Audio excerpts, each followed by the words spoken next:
Terima kasih pemirsa, Anda masih bersama kami di Liputan Metropolis. Dalam momentum peringatan Hari Ulang Tahun Bayangkara ke-79, Wali Kota Prabu Muli berharap jajaran Polres Prabu Muli semakin solid dalam menjaga keamanan dan ketertiban di kota nanas ini.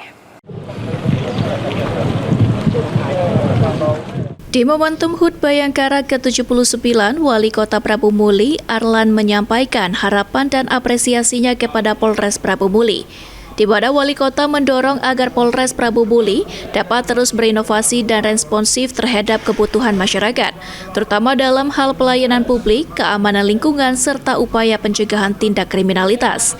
Pemerintah kota berharap semua elemen termasuk kepolisian terus bersatu untuk membangun Prabu Muli yang lebih maju, aman, dan sejahtera. Tema ataupun tagline yang dalam HUT Bayangkara ke-79 ini adalah Polri untuk masyarakat.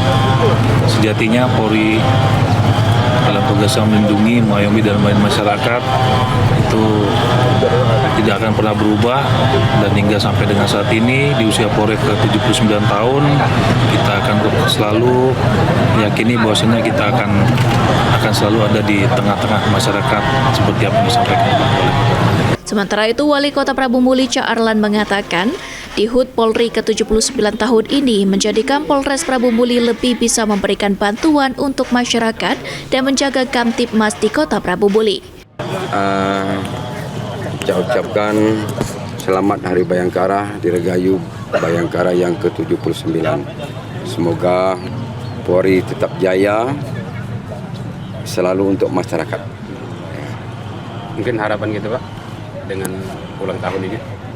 Dengan adanya ulang tahun Bayangkara ini kan memperingati Hari Polri yang ke-79, dan pemerintah kota selalu sama-sama bersinergi dengan Pak Kapolres beserta anggotanya untuk menjaga Kamtibmas yang ada di Prabu Muli ini dan membantu masyarakat yang membutuhkan bantuan, dan Polri selalu ada di tengah-tengah masyarakat.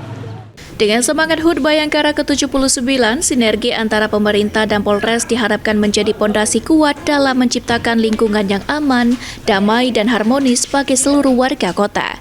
Anggi Perkasa, PAL TV.